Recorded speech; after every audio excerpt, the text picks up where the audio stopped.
1.5 साल बाद आज मैं कॉर्बेट टाइगर रिजर्व के ढिकाला जोन में रहने जा रहा हूँ, जहाँ आजकल टाइगर की बहुत अच्छी साइटिंग हो रही है। लेकिन ढिकाला को एक्सप्लोर करने के लिए मेरे पास एक ही दिन है और देखना है मुझे यहाँ क्या क्या देखने को मिलता है। आज की ये सफारी मेरे लिए बहुत स्पेशल है और ये सफारी आपके लिए भी बहुत स्पेशल होने वाली है, जिसके लिए आपको वीडियो को अंत तक देखना होगा।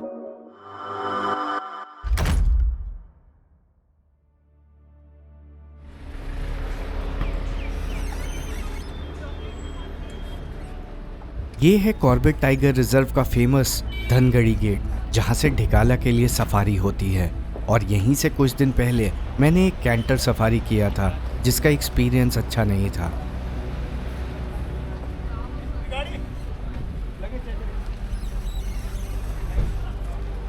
लेकिन आज मैं यहाँ कैंटर से नहीं बल्कि जिप्सी से सफारी करने जा रहा हूँ, जिसके लिए मुझे ढिकाला के जंगल में आज रहना पड़ेगा।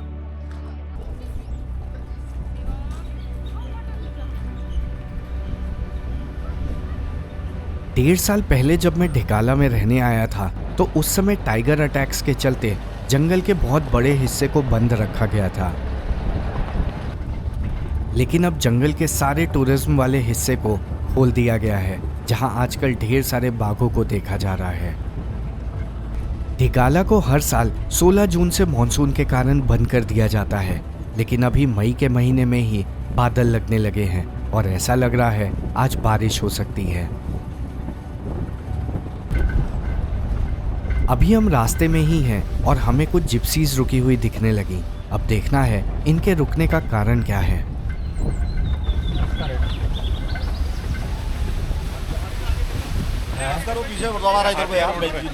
क्या है? ओ आ रहा है, पीछे पीछे पीछे पीछे लो। तो गाड़ी मोड़ देना तुम। चल चल पीछे चल, पूरे गाड़ी ले जाओ, पहले गाड़ी दूर ले लो, गैप बना लो गाड़ी, सब गाड़ी का गैप बनाओ, गैप। वाह क्या वेलकम है। तो रास्ते में ही एक बड़ा सा टस्कर हमारी ओर आता हुआ मिल गया और अब हम सबको उल्टे पांव भागने के लिए तैयार रहना है। सही है, रुको रुको रुको।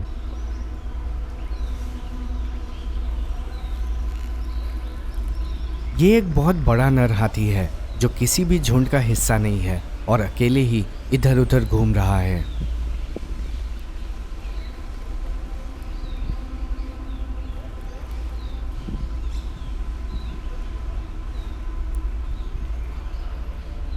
अब देखना है क्या ये हमारे पीछे आता है या फिर जंगल के अंदर जाके हमें आगे जाने का रास्ता देता है।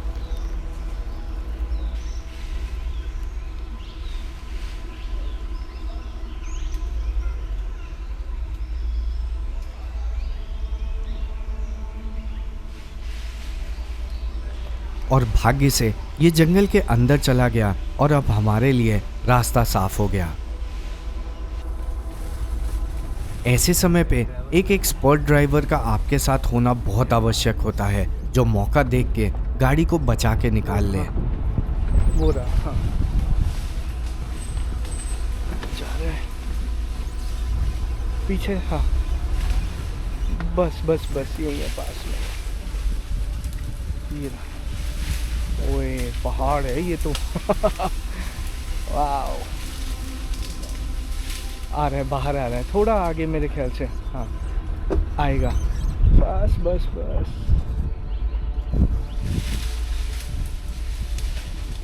लेकिन जहां मेरी जिप्सी हाथी से अब आगे आ चुकी है, कुछ जिप्सीज अभी भी पीछे फंसी हुई है, जिसमें बैठे टूरिस्ट को भी ढिकाला जाना है।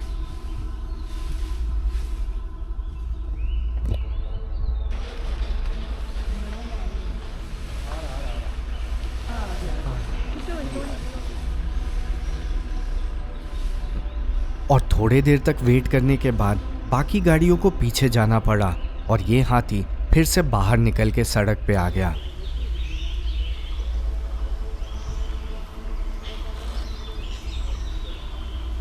अब देखना है बाकी गाड़ियां इस ओर कैसे आती हैं।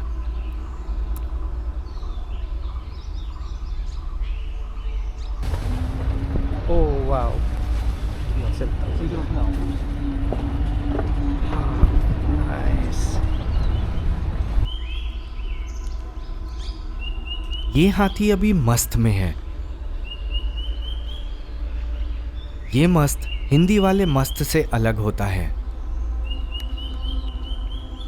नर हाथियों में मस्त एक ऐसी अवस्था है जिसमें उसके शरीर का हार्मोन्स बहुत अधिक बढ़ जाता है, और जब एक हाथी मस्त में होता है तो वो बहुत शक्तिशाली और आक्रामक हो जाता है।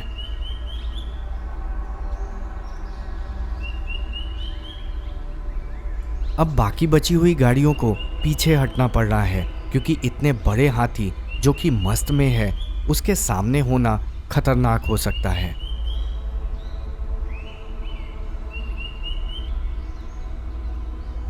मस्त की अवस्था में हाथी के कान के पास से एक चिपचिपा तरल निकलता है जिससे बहुत तेज गंध आती है।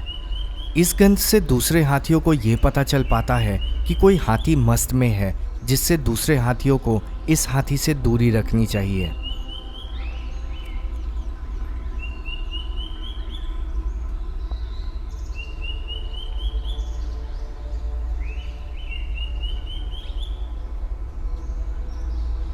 हाथी इस समय अपने क्षेत्र के लिए और मादाओं के लिए लड़ाई भी करता है।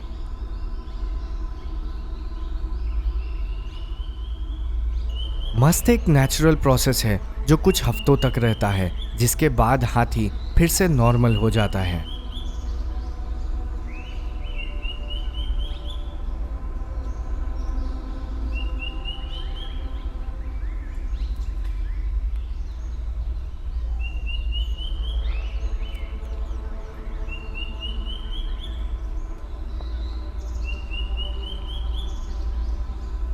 इस हाथी का तो पता नहीं कि ये जंगल के अंदर कब जाएगा और बाकी गाड़ियों को ढिकाला कैंपस तक जाने का रास्ता कब मिलेगा, लेकिन हमें अब आगे बढ़ना होगा।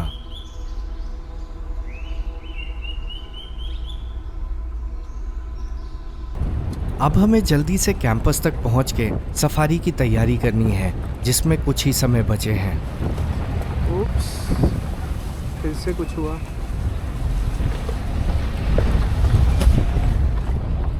अब क्या हो गया? चल चल मैं आगे जाऊंगा। फिर से? अरे रुको रुको रुको। हाँ हाँ आ रहा है, ये भी बड़ा है। आज की मेरी सफारी अभी शुरू भी नहीं हुई है और अभी से ही ऐसा एडवेंचर शुरू हो गया है जो मेरे साथ पहले कभी नहीं हुआ था। ये भी पहाड़ है।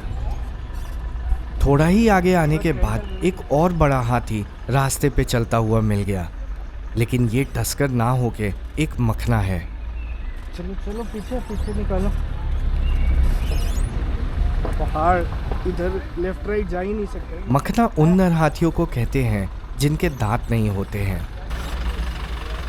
अब यहाँ कैंटर सफारी का समय भी स्टार्ट हो चुका है और अब कैंटर को भी ढिकाला के कैंपस तक जाना है। पीछे ले बल्लू पीछे, अरे पीछे ले जाना, अरे फिर फंसोगे तुम।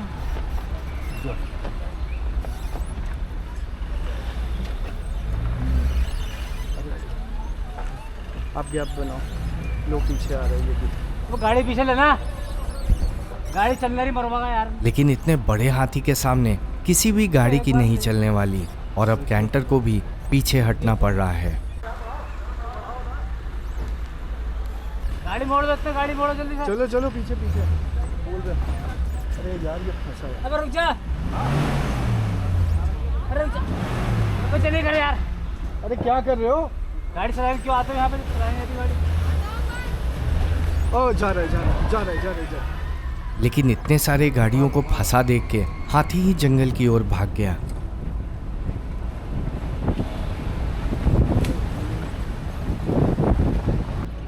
आज ढिकाला की सफारी स्टार्ट होने से पहले ही ऐसी घटना हो रही है जो मेरे साथ कभी नहीं हुई थी, और अब हमें जल्द से जल्द कैंपस तक पहुंचना है ताकि हम सफारी के लिए देर ना हो जाए। आजकल कॉर्बेट के जंगल में ढेर सारे हाथियों को देखा जा रहा है और अब देखना है मेरी आज की सफारी में हाथियों के अलावा मुझे और क्या क्या देखने को मिलता है। और एक लंबे ड्राइव के बाद ये आ गया ढिकाला का कैंपस, जहां मुझे एक रूम मिलने वाला है और मुझे अपनी सफारी की तैयारी करनी है।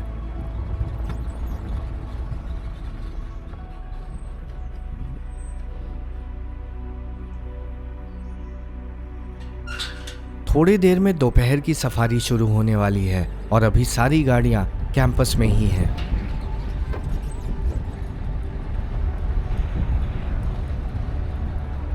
ढिकाला में एक बार में अधिकतर 3 रात तक रुका जा सकता है और गेस्ट के साथ उनकी जिप्सी और ड्राइवर को भी कैंपस में ही रहना होता है।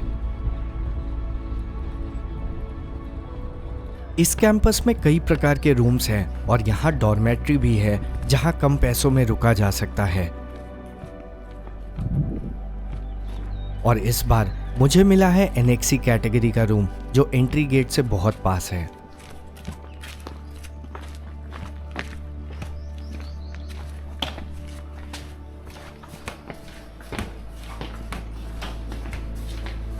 इस कैटेगरी में टोटल 7 रूम्स हैं और मुझे मिला है रूम नंबर 6।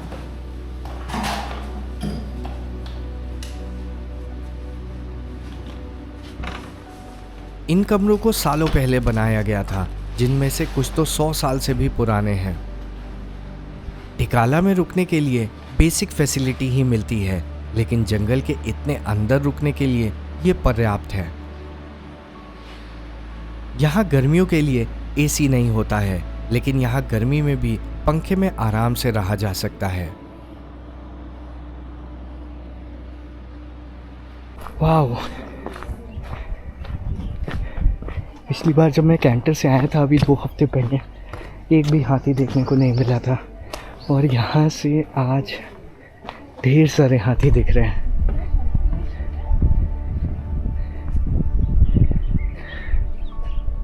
ये है रामगंगा रिजर्वॉयर का एरिया, यानी एक ऐसा झील जहां डैम बना के पानी को इकट्ठा किया गया है। भले ही यहां आजकल पानी ना हो, लेकिन जल्दी मॉनसून के बाद यहां इतना पानी होगा कि अगले कुछ महीनों तक दूसरी ओर सफारी के लिए जाना बंद हो जाएगा। लेकिन अभी इन बड़े से दिखने वाले घास के मैदान में जाया जा सकता है, जहां आज मैं सफारी में जाने वाला हूं। और ये है ढिकाला का कैंटीन। देखते हैं आज खाने में क्या है।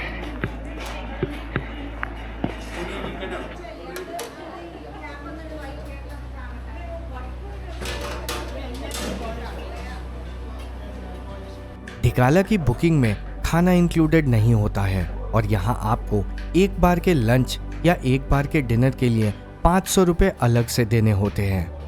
लेकिन जंगल के इतने अंदर खाने की इतनी वैरायटी मिल जाए तो उससे अच्छा क्या ही हो सकता है। अब मुझे जल्दी से लंच करके अपनी सफारी के लिए भागना है, जिसके लिए मैं बहुत एक्साइटेड हूँ। लेकिन सफारी पे जाने से पहले एक बड़ी अनाउंसमेंट, जिसको मैं आप लोगों से शेयर करने के लिए महीनों से वेट कर रहा था।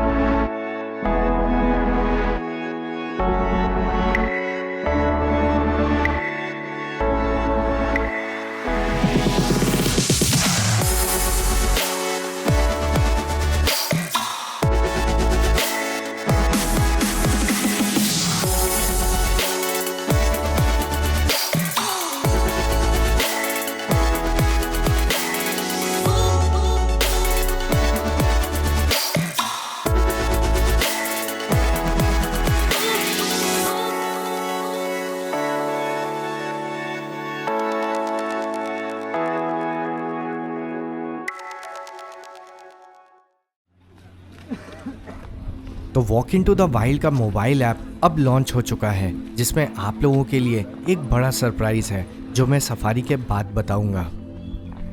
Ready sir.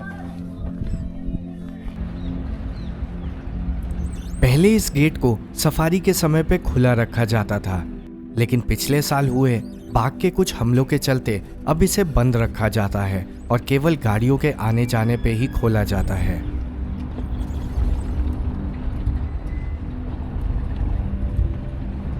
आज मेरी सफारी में कोई गाइड नहीं है, लेकिन मेरे साथ है एक एक्सपर्ट ड्राइवर, जिन्हें ढिकाला का चप्पा चप्पा पता है।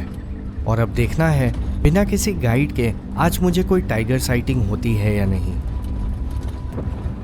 जैसे जंगल में सबको टाइगर्स देखना अच्छा लगता है, मुझे टाइगर्स के साथ हाथियों को भी देखना बहुत अच्छा लगता है और मैं इन्हें जितनी बार भी देख लूं मेरा मन नहीं भरता।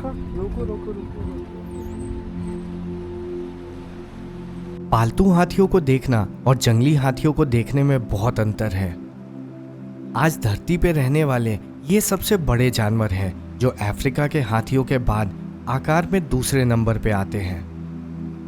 दुनिया में आज लगभग 50,000 एशियाई हाथी हैं, जिनमें से 60% के आसपास हमारे भारत में हैं, लेकिन इन्हें फिर भी आज संकटग्रस्त श्रेणी में रखा गया है।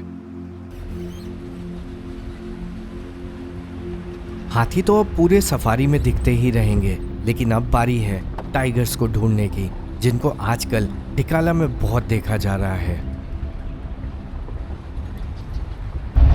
अभी हम ना पार्क की तरफ जा रहे हैं, उधर थोड़ा टाइगर से उसके बच्चों का मूवमेंट है, तो अगर रास्ते में कहीं उसकी मूवमेंट मिलेगी तो वहाँ कहीं वेट कर लेंगे, नहीं तो फिर सीधा वहीं जब पार्क में जाकर देखेंगे। ब्यूटी थोड़ा अच्छा देख लेंगे, मौसम भी अच्छा हो रहा है, तो हो सकता है टाइगर बाहर आए।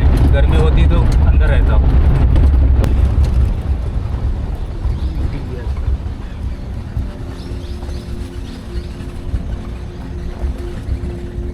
और चलते चलते ये ठीक वही स्थान आ गया जहां कुछ दिनों पहले मुझे कैंटर सफारी में ढेर सारे हाथी देखने को मिले थे, लेकिन आज यहाँ चीतल का एक झुंड है।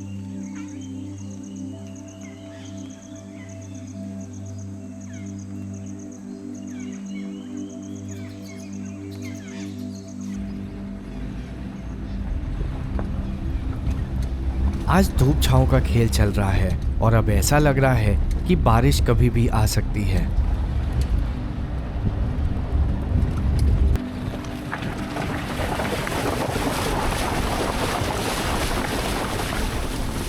आजकल बाघों को नदी के दूसरी ओर देखा जा रहा है और अब हम सीधा वहीं जा रहे हैं। और ये आ गया ढिकाला का फेमस पुल, जो हर साल मॉनसून में टूट जाता है और इसे हर साल दोबारा बनाया जाता है।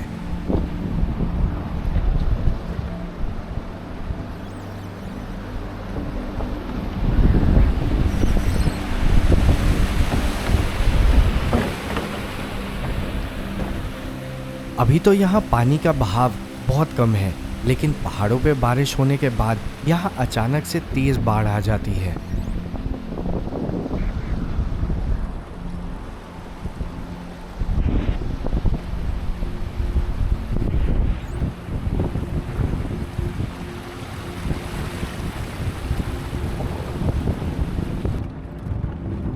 और इस पुल को पार करके अब स्टार्ट होता है वो एरिया जिसे पार कहा जाता है, जहां आजकल राज करती है एक फेमस टाइग्रेस पारवाली की बेटी छोटी पारवाली, जिसे छोटी पारो भी कहते हैं। छोटी पारवाली रामगंगा नदी के पार के जंगल में अपने 3 बच्चों के साथ रहती है और देखना है आज मुझे पारवाली और उसके बच्चे देखने को मिलते हैं या नहीं।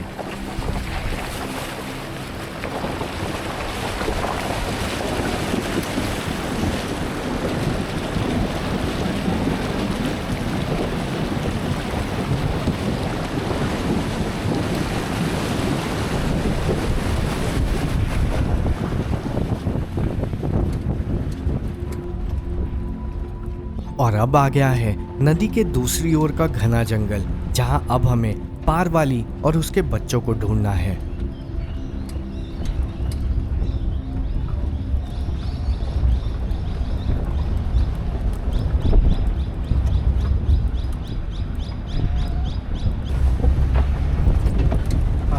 हरा टाइगर आ गया,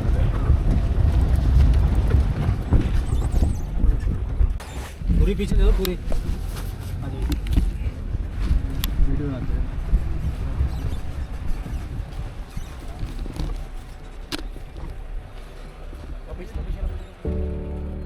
और थोड़ी देर तक इधर उधर भटकते हुए हमें अचानक से एक टाइगर मिल गया।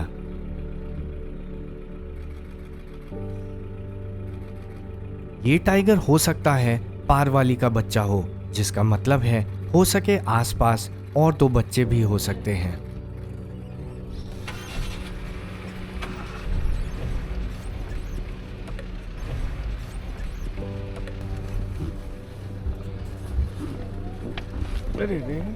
लेकिन अचानक से इस टाइगर को कुछ ऐसा दिखा कि वो हमारी ओर आने की बजाय झाड़ियों में चला गया। अंदर झाड़ियों में कुछ चीतल है और हो सकता है वो उनके शिकार के लिए अंदर घात लगाने गया हो।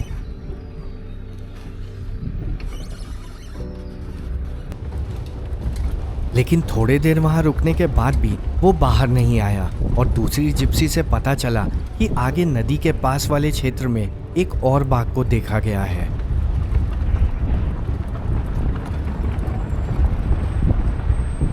ओ वो टाइगर।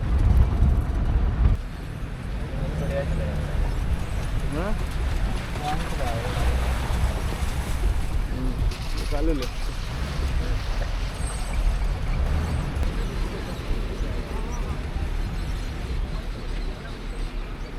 रोक लो, अभी रोक लो, कुछ मत करना, रोक। जाए तो और देख के पता चला कि ये वही टाइगर है जो हमें थोड़ी देर पहले दिखा था, लेकिन ये अब अचानक से नदी की ओर जा रहा है।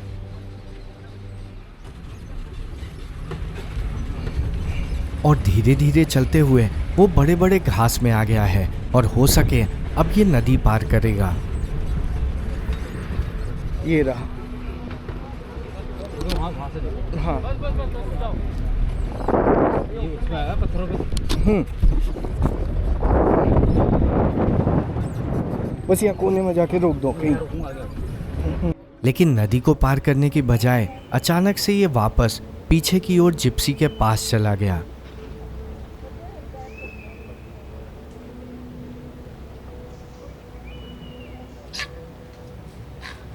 और फिर अचानक से इसे कोई शिकार दिखा जिसके पीछे यह भागने लगा।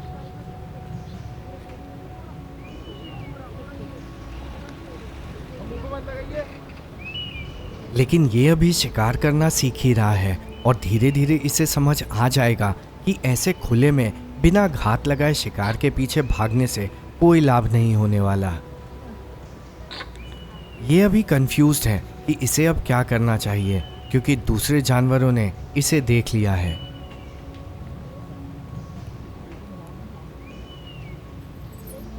इसे ये समझ में आ चुका है कि अब सांबर के पीछे इतनी दूर से भागते हुए जाने से कुछ नहीं होगा और अब इसे यहीं बैठ के अपने अगले शिकार के लिए योजना बनानी होगी। आमतौर पे सांबर हिरन बाघ को देख के नहीं रुकते, लेकिन बहुत बार तुरंत भागने की बजाय वो सतर्क होके बाघ को ये बताने लगते हैं कि सांबर ने बाघ को देख लिया है।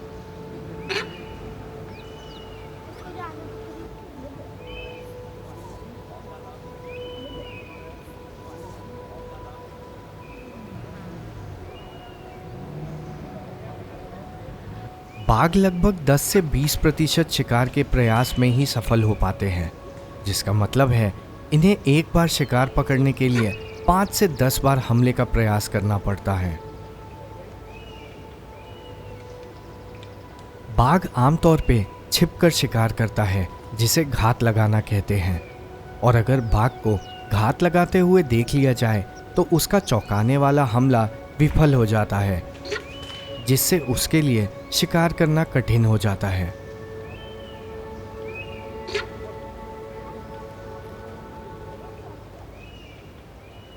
और जहां एक और बाघ और सांबर का आमना सामना हो रहा है, पास ही झाड़ियों में कुछ पैराडाइज फ्लाई कैचर पक्षी पानी में डुबकी लगा रहे हैं।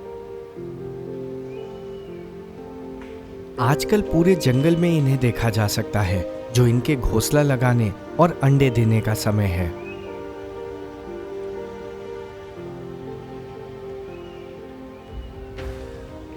और बहुत देर तक बैठने के बाद इसे ये समझ आ गया कि अब यहाँ बैठ के कुछ नहीं होने वाला और इसे फिर से कहीं और शिकार का प्रयास करना होगा। मुझे आज से पहले ढिकाला में ऐसी टाइगर की साइटिंग कभी नहीं हुई थी, और अब आप भी सफारी प्लान करने से पहले किसी भी जंगल में हो रहे साइटिंग अपडेट्स को walk into the wild app पे चेक कर सकते हैं, जिससे हो सके आपको भी सफारी में अच्छी साइटिंग हो जाए।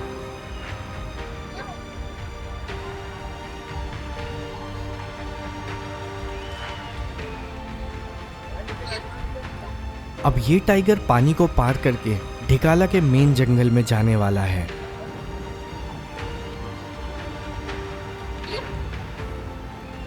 असल में ये बच्चा पार वाली टाइग्रेस का नहीं है, बल्कि उसकी बहन पेड़ वाली का है जो नदी के दूसरी ओर रहती है। लेकिन बताया जा रहा है कि आजकल ये नदी पार करके इसको पार वाली और उसके बच्चों के पीछे पीछे आते देखा गया है। लेकिन अब जैसे जैसे शाम होती जा रही है, लग रहा है ये अपने घर वापस जा रहा है।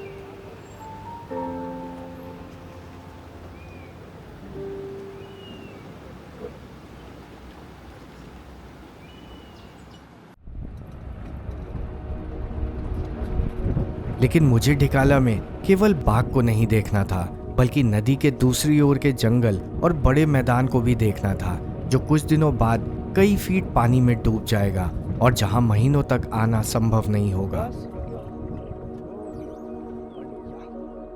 और ये वही हाथी हैं जिनको कुछ ही घंटे पहले मैं ढिकाला के कैंपस से देख रहा था।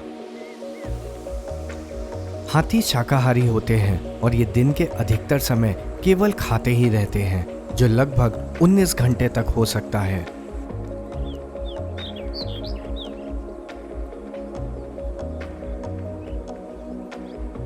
और दूर पीछे है ढिकाला का वही कैंपस जहां मुझे आज रहना है।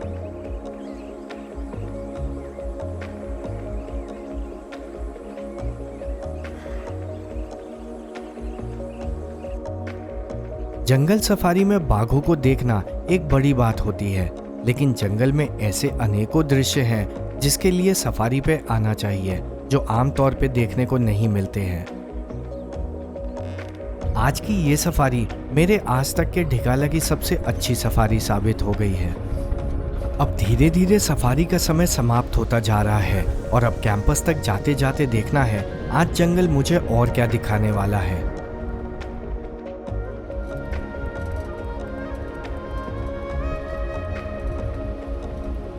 और पानी के ऊपर मंडराता हुआ हमें एक क्रेस्टेड किंगफिशर मिल गया। ये एक बड़े किंगफिशर की प्रजाति है और ये हमारे भारत में पाया जाने वाला सबसे बड़ा किंगफिशर है।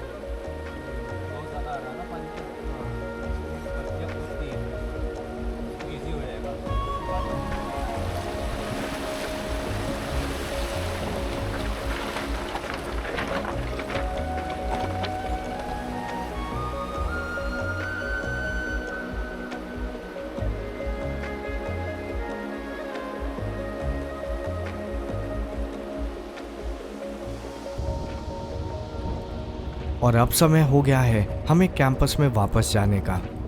रोकना मत, चलते रहो। लेकिन कई बार ऐसा होता है जब कैंपस से पहले वाले घास के मैदान में जाते जाते टाइगर देखने को मिल जाए, और हो सकता है उसी के लिए यहाँ जिप्सीज रुकी हुई हैं।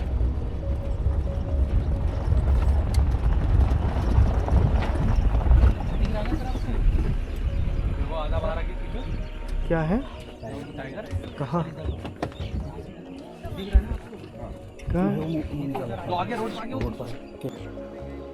और जब मैं सोच रहा था कि इससे अच्छी आज की सफारी नहीं हो सकती है, कैंपस में अंदर जाने से पहले ही यहाँ फिर से एक और टाइगर देखने को मिल गया।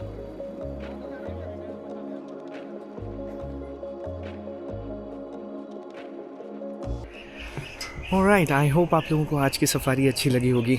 ये सफारी मेरे लिए बहुत स्पेशल थी। ऐप अब लॉन्च हो चुका है, आप लोग जाइए डाउनलोड कीजिए। और ये हमारे भारत के लिए एक वाइल्ड लाइफ कम्युनिटी की तरह है। वहाँ पे कनेक्ट कीजिए, ग्रुप बना के आप सफारी पे जा सकते हैं। आपके पास कोई क्वेश्चन है आप वहाँ डालिए, आपका एक्सपीरियंस कैसा है जंगल का या सफारी पे, आप वहाँ फ़ोटो डाल सकते हैं, कहीं रिव्यू डाल सकते हैं, फीडबैक डाल सकते हैं किसी फॉरेस्ट के बारे में, जिससे सब लोगों की हेल्प होगी। तो ये हमारे लिए एक बहुत बड़ा प्रोजेक्ट था, बहुत महीनों से हम लगे हुए थे, बहुत बड़ी टीम ने काम किया है इस पर, और फाइनली ये रिलीज़ हो चुका है। और आई होप आप लोग इसको यूज़ करें। Thank you so much for supporting me. Please download walking to the wild app. See you in the next safari. तो बेटिंग करके पैसे हारने के लिए मार्केट में ढेरों ऐप हैं, लेकिन वाइल्ड लाइफ को एक्सपीरियंस करते हुए सफारी में पैसे बचाने के लिए सिर्फ walk into the wild app. तो जल्दी मिलते हैं मेरे ढिकाला के इस ट्रिप की अंतिम सफारी में।